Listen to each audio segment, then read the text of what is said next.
sentido, vamos dizer, pobre do termo, mas uma revolução no sentido muito profundo, assim, até uma revolução em todos os sentidos, como a Dora disse na entrada, uma revolução do ponto de vista dos valores, da mentalidade, de uma nova forma de enxergar o ser humano, de uma nova sociedade que surge, né? Porque assim, uma coisa que sempre me chama a atenção quando você vai olhar para a figura de Jesus, estudar Jesus, é pensar que no mundo pagão romano ou grego, né, o greco-romano, que valores estavam envolvidos naquele mundo, né? Então, se a gente pensa historicamente, que mundo é esse? Que homem que era visto, né, ou se pensava, né? Então, se pensava o quê? Uma figura de um sujeito forte, a guerra, né? Um sujeito, vamos dizer assim, sem compaixão, né? Cruel, aquele sujeito que dava tudo para os seus amigos, mas que para os seus inimigos a morte, não é? A justiça era na base do sangue, né? E o objetivo maior era a conquista, né? Conquistar povos, ampliar, né? Territórios. Não é? A batalha, o guerreiro era visto como um homem, não é? A ser seguido, modelo. A figura da mulher era uma figura absurdamente desvalorizada. Não totalmente, mas de certa forma muito desvalorizada. Da criança, então, pior ainda, não é? A pensar que um romano, por exemplo, quem era a figura do pai, né? Porque a figura do pai romano era o sujeito que tinha, não era um pai amoroso, não era um pai de cuidado, não é? Quem que era a figura? A figura do homem que tinha todos os direitos, podia mandar matar, né? Que batia, depois sobre a vida eu sempre mulher lendo os livros aí que falam sobre Roma, históricos, por exemplo, uma coisa que sempre me deixa chocada é que quando um filho nascia, ele não era do pai, né? Se colocava a criança no chão, só era do pai se o pai pegasse, tomasse pelas mãos, aí o filho ele poderia recusar a paternidade, ele poderia jogar o filho fora. Então, não, e tinha direito de vida e morte sobre os filhos e as mulheres, né? Então, justamente... E o que era mal visto, né? O mal visto era exatamente o fraco, o sujeito com a compaixão, não é? A igualdade, não é? Isso é que era, no mundo antigo, isso que era visto como um valor negativo. Isso não era valor positivo. E aí, o que o cristianismo faz, né? Que é isso que é muito interessante. Inverte tudo. Porque, de certa maneira... Não, inverte amorosamente ainda, né? Ele faz uma inversão, né? Porque o que passa a ser valor? Não é?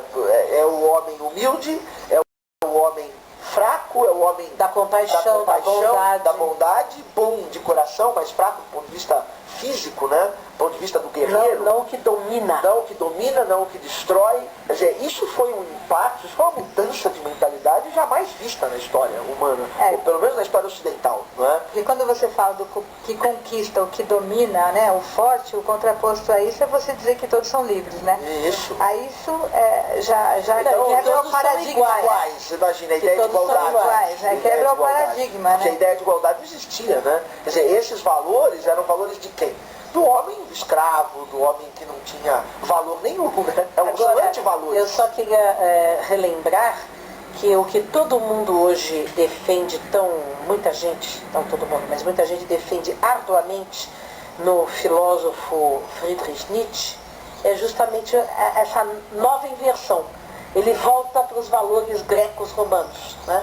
Da força, do poder, da conquista do guerreiro, de desprezo pela mulher, porque ele fala mal da mulher, ele é contra a igualdade. É o grego, né? Ele é o grego, ele é o romano. Isso é uma coisa interessante, porque... E aí o mundo contemporâneo valoriza o Nietzsche. É uma coisa interessante, porque se a gente for parar para pensar, talvez na consciência, vamos usar um conceito, não sei se dá para usar, mas de qualquer maneira, na consciência coletiva humana, não é? E na consciência do homem, do humano antigo, isso nunca ficou bem resolvido, exatamente.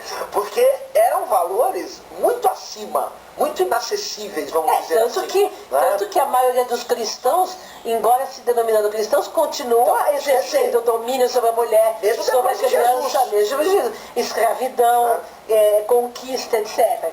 Esse foi um problema na consciência humana, foi um chamado à consciência humana que de certa maneira os espíritos também resistiam, né? E ainda E resistem. Então, volta ou outra, você está com esse problema moral nas mãos. Mas né? o que eu acho interessante, né, Ale, são duas coisas. Primeiro, essa questão do inconsciente coletivo mais ou menos reproduz um pouco a questão da evolução. Porque a sociedade, ela evolui como um todo, mas dentro dela existem as linhas, né? Existem aqueles grupos de espíritos que ainda continuam ligados.